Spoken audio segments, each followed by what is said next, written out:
Oi, gente. Eu vim aqui para trazer um pouco mais de informações, né, de conhecimento sobre o transtorno de personalidade borderline.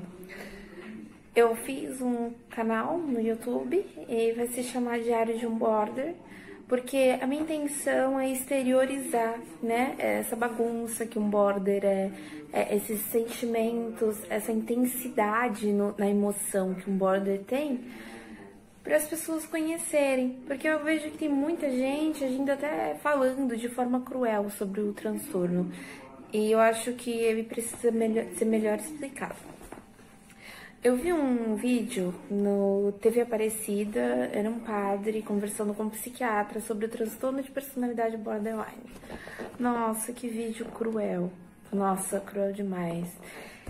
Eles conversando sobre o transtorno e colocando como se o transtorno fosse apenas uma criança mimada que não pode ser negado nada. E é totalmente diferente do que eles estão falando, né? O transtorno borderline, o limite não é do pai que não sabe dar limite para a criança, não.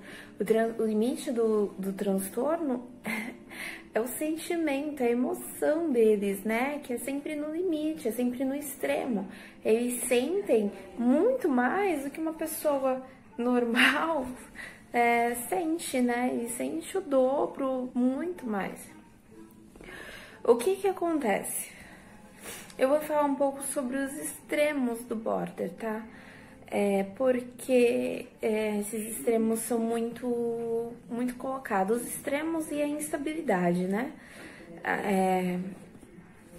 Os extremos, eles falam muito sobre o sentir, né?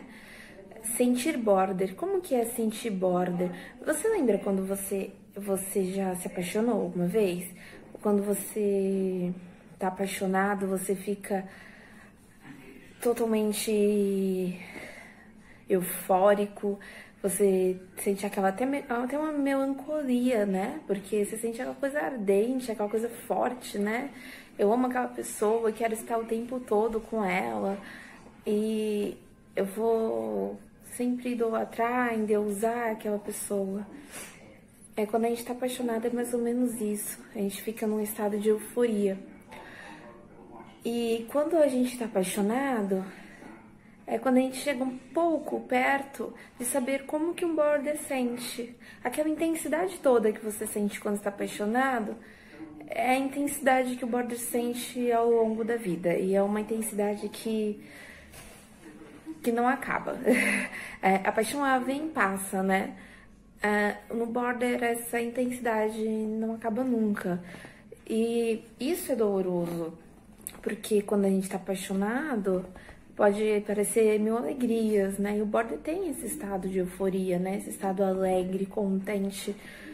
Mas depois vem a melancolia, aquela coisa triste, pesada. Por que o outro, né? A gente coloca sempre o outro como se fosse responsável por todo o nosso sentimento. E o border é exatamente isso. Quando o border, ele vive, eu diria até que ele é um apaixonado incurável, sabe? Aquela pessoa que é apaixonada e que não acaba nunca isso. E isso traz uma dor extremamente forte, né? Num border. Imagina, o border, ele depende do outro pra tudo. Ele não é aquele tipo de pessoa que você pode chegar e falar assim, olha, tem amor próprio. Aprende a ser alto sozinho, aprende a se colocar no centro de tudo. O border não coloca, o border não adianta. É claro que a terapia ajuda nisso, mas não adianta você falar assim pro border, você tem que se amar primeiro. Porque é até irônico, não dá. O border não se ama em primeiro lugar. Ele ama o outro, tá? E ele precisa do outro pra isso. O border, eu diria, tem uma emoção imatura. A emoção dele, o sentimento dele é imaturo. E aí ele precisa do outro pra ser a razão, né? Já que ele é a emoção, ele precisa do outro pra ser a razão dele. E o outro é sempre o pilar de tudo.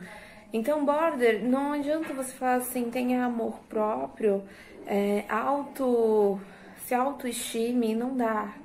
Não dá, porque o border, ele tem um complexo de inferioridade muito grande. Ele sempre se inferioriza e acha que ele é o pior dos piores. E o outro tá ali pra fazer ele melhor. Então o outro é o remédio da doença dele. O outro cura isso que tem nele. Só que quando o border, ele se apaixona, ele gosta do outro e precisa do outro, quando o outro está ali, aí começa a dor. Porque enquanto o outro não tá ali, né, enquanto ele fica eufórico, né, porque ele gosta do outro, então ele tá eufórico.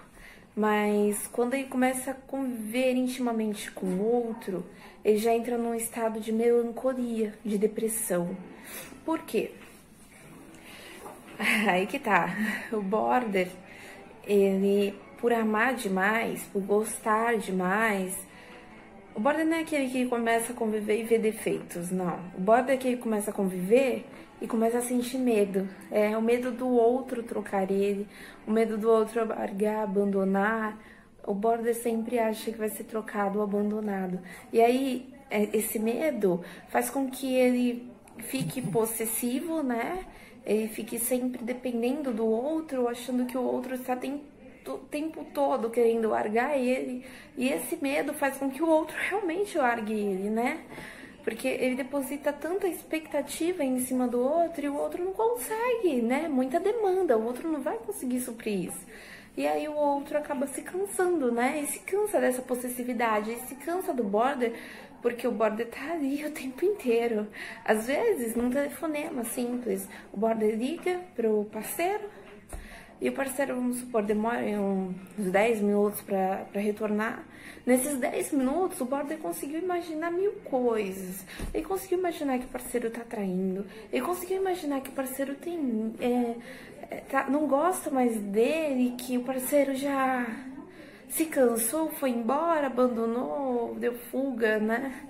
E na verdade não, na verdade às vezes o parceiro estava trabalhando, na verdade o parceiro estava ocupado com alguma coisa, estava estudando, e o border não consegue entender isso, ou não viu o celular, né? O border não entende, o border não consegue entender, porque ele acha o tempo todo que ele vai ficar sozinho, ele acha o tempo todo que o outro vai deixar ele, né? Essa rejeição, esse medo da rejeição que acaba destruindo, né, os relacionamentos.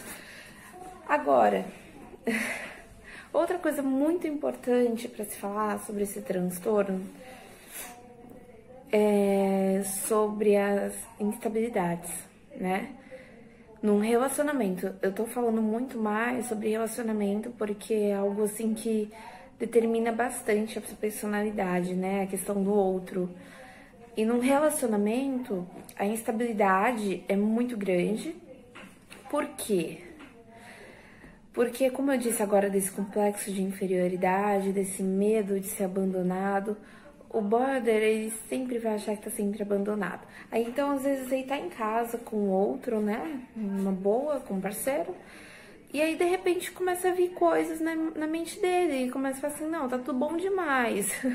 Vamos dar um problema aí. E aí, ele começa a imaginar que o parceiro deve estar com outra. Às vezes, o parceiro fala uma palavra que entrou muito mal. O border, ele começa a imaginar 1000 coisas, né? Às vezes, o parceiro tá com ele e até pelo beijo. O parceiro beija. E aí ele começa a imaginar, será que ele não já beijou alguém? Será que ele beijou alguém da mesma forma que ele me beija? Será que ele já fez isso com outra pessoa? Será que ele já sentiu a mesma coisa que ele sentiu agora? E aí ele começa a se sentir mal, ele começa a se sentir inferior. E aí ele começa a ficar mal e ter crises, né? E ele tava de boa e ele começa ou ficar agressivo, ou ficar melancólico, choroso. E isso é muito importante o outro também entender, né? Nessas horas de melancolia, não ficar assim pressionando ou tentando obter uma resposta para o sentimento do border. Não adianta, porque às vezes nem ele sabe o que ele tá sentindo, né? Uma confusão tão grande que ele não entende. E aí, assim, é onde entra a compreensão, né?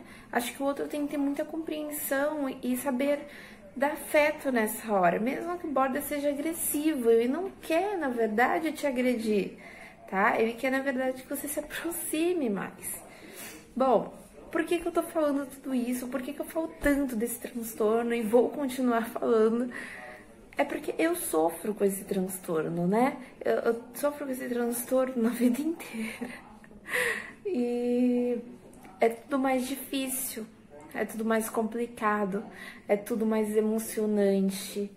E eu acho que as pessoas têm que ter conhecimento disso, pararem de julgar, de olhar o border como se fosse um bicho, porque ele não é um bicho, é uma pessoa cheia de emoções, uma pessoa que transborda, né, emoção. E eles também têm muitas qualidades, tá? No relacionamento, eu vou dizer até coisas boas, né? Agora, o border, ele é a pessoa mais afetuosa, carinhosa. Nossa, um relacionamento com border, você vai ter atenção o tempo inteiro, né? A atenção do border o tempo inteiro. Sabe aquela pessoa que você pode contar na saúde, na doença? É o border, né? O border não liga pra status, um border não liga pra nada. Um border, ele só quer alguém ali do lado dele. Ele só quer alguém pra amar, né? E ser amado. Então, ele vive pra amar e ser amado. E então a pessoa nunca vai sofrer com falta de companhia, não vai sofrer com falta de atenção. A pessoa vai ser... Nossa, sabe aquelas coisas divertidas propostas em relacionamentos? Vamos fazer isso? Vamos animar um pouco? Vamos! Essas propostas geralmente vão vir de border. Pode ter certeza, é a pessoa mais divertidíssima no relacionamento. Então não tem só defeitos, né? Eu tô expondo os maiores defeitos porque eu acho que as pessoas têm que entender, né, que o jeito border de ser é diferente do jeito dela de ser. Então, quando a gente tem esse conhecimento, a gente começa a aceitar, né, aceitar o outro e parar de julgar, né, que a gente julga assim, vocês são muito instáveis, vocês são muito depressivos, vocês são... E eu acho que quando a gente começa a entender esse lado do border, né, esse ladinho de emoções que transbordam, que transcende tudo, a gente começa a aceitar melhor, né, o outro, entender, compreender. E eu acho que é isso. Bom, gente, por hoje é só. Um beijo pra vocês.